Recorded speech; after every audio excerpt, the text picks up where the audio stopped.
Hey, hi, it's Meredith. I'm here with our message for Friday, the 20th of November, 2020. We're using the Druid Craft Tarot yet again for our message today.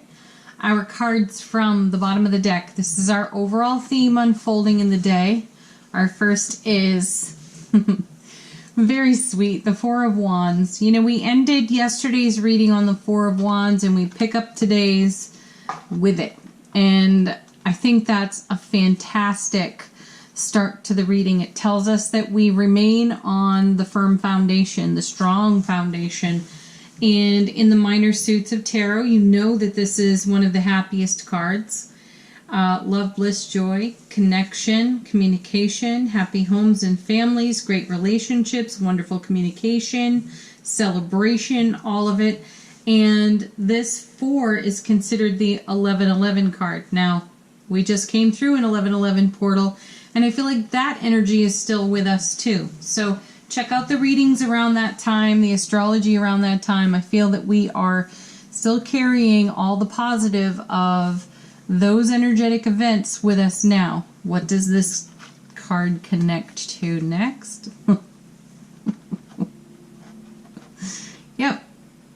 Yep, I'm hearing meatloaf right now. Stop right there.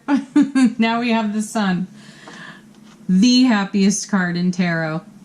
I got a crookedness issue developing here. Anyway, there it is. The Four of Wands and the Sun together in a reading. Do we need to go on, truly?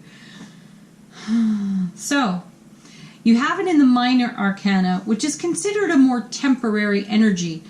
A more mutable, changeable energy, and you have it in the major arcana, which is something a little bit more solid, more permanent. So look at this, we have it in both realms.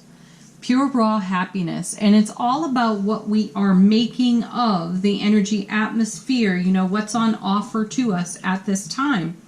And we're being shown that the atmosphere is charged with love, bliss, joy, and happiness. How are we connecting to that and channeling that into our everyday? Now, if you take a look at something that you would consider a challenging situation or circumstance, and you are bringing the Four of Wands and the Sun energy to it, and you are not bringing any kind of a reaction whatsoever, then how are you navigating these experiences? Probably in a super stable, happy way. Isn't it beautiful? So these cards are all about continuing to do that kind of energetic investment. And then we have the Lovers. Beautiful. You know, I was feeling this while shuffling the cards today, and look, there's a beautiful deer in the background there. So gentle changes here with the Lovers based on how we are choosing. And look how we are choosing. Look what kind of energy atmosphere we have. It's the purest, happiest energy in tarot next to the Lovers. So, and I was just saying, what are you making of the energy? How are you investing in this energy? What are you creating with it? The Lovers card is a great card for answering those questions. You're bringing your pure, raw, loving, whole self. Beautiful, right? The deer on the card to me speaks to cycles, rhythms, and changes, but gentle changes. And deer bring a message of a 40-day cycle. Now, that's something that we've seen with the Empress recently, I think in a reading last week. So we're a little deeper into a 40-day cycle of making choice based on a foundation of happiness. So what comes of all that here? We have, looky here, the Queen of Wands. I love this queen. You know, she is grace. She is tact. She is charming, passionate, fiery, feisty. She's got sass, wisdom. She's Aries, Leo, Sagittarius. She's our beautiful fire queen. She says what everybody else is thinking and doesn't dare to say out loud, though she does it like a queen would. She is somewhat the spotlight, the center of attention, without demanding it, commanding it, or making a mockery of it. There's no ego here. She just simply is, by her very nature, compelling. And that is the kind of energy that crackles around her, and I feel that in this atmosphere, that is how we are showing up, like this fiery queen. And who comes with her but the Lord? In this deck, that would be the Emperor.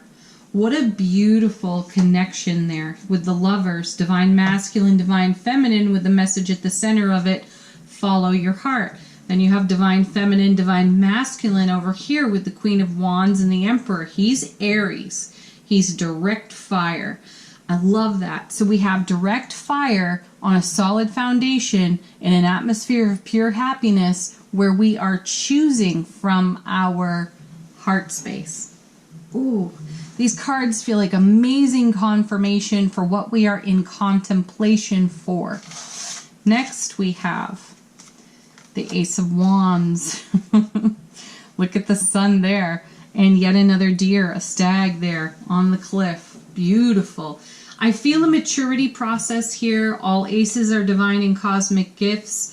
This maturity, I feel, is the development of inspired ideas. Things are moving along. Energies are moving along swiftly.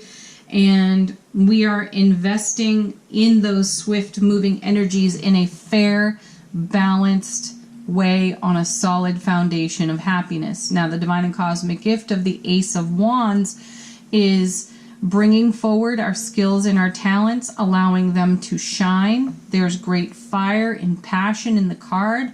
I believe in yesterday's reading I was saying we've got fire in our bellies for what we are inspired about, the ideas that we're bringing to life. And the universe is giving us a little nudge and a boost and some surprise and delight within that nudge and the boost.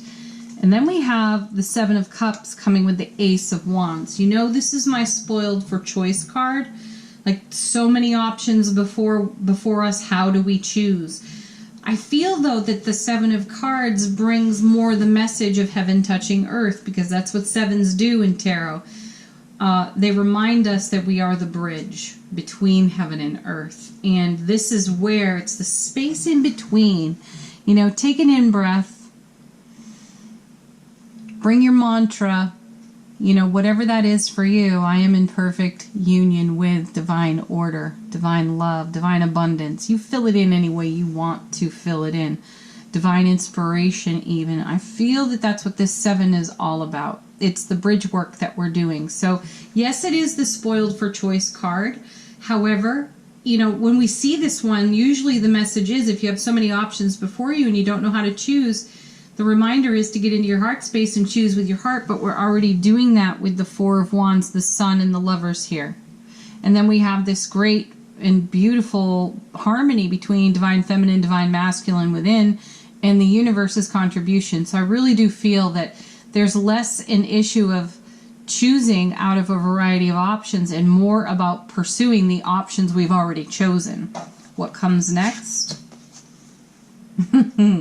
The Death card. And the only card that stands alone in this bunch right now. Everything else fell out of the shuffle together. This card fell out all by itself.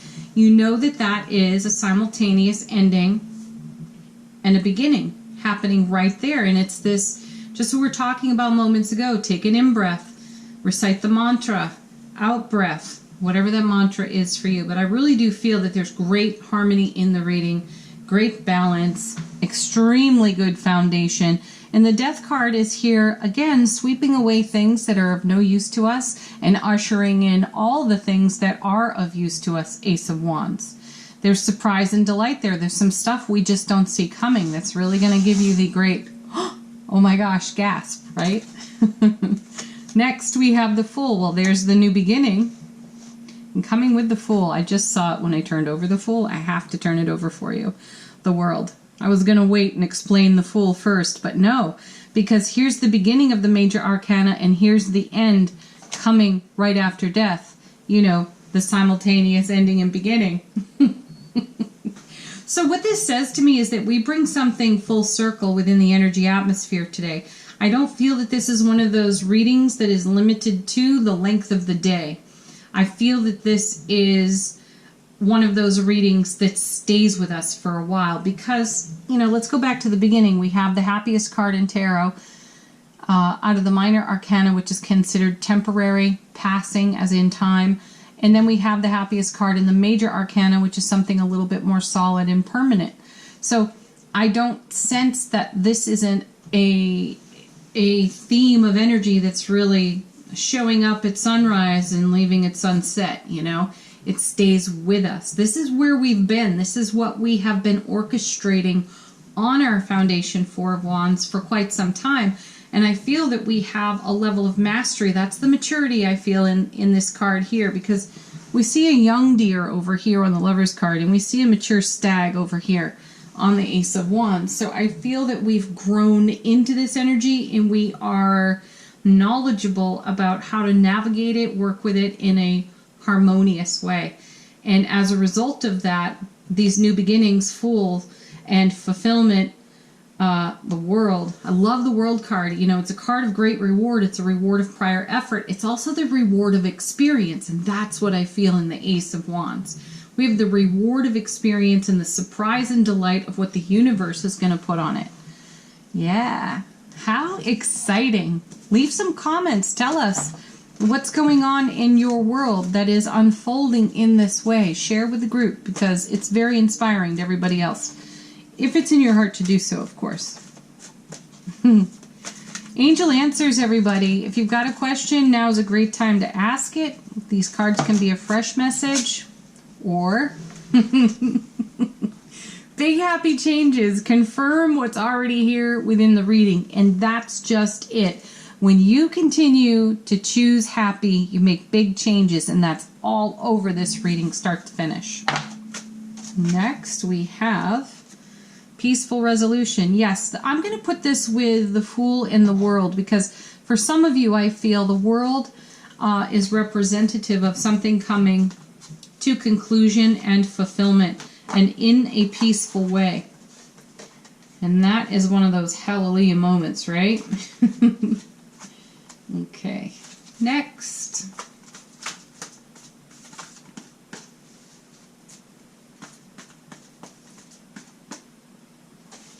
Okay, this one's back again. No need to worry.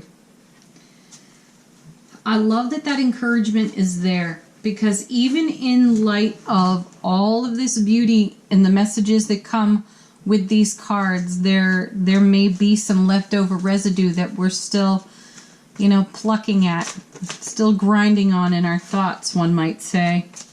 And if that's the case, just notice it. Bring it to peaceful resolution in your heart space, because we are masters of doing that now. Otherwise, we wouldn't be seeing big happy changes on repeat in one reading, right? One more. What do we got? I like this. Improving health and forgiveness come together. So I feel that's connected in some way to peaceful resolution and the World card. So we've come full circle with an experience, situation, or circumstance within our world, and we're able to hold forgiveness for the parts of it that were less than favorable. We've discovered peaceful resolution within our own heart space, and that can only improve our health and well-being. That's just going to light up our beautiful, soulful glow, right? All right, next, last, our affirmation from the universe has your back. When I lean toward love, I am led. Yeah, love lights the way, babe. Right? Okay, there it is, everybody. Have a beautiful Friday. Peace, love, joy, happiness, and namaste. Bye for now, everyone.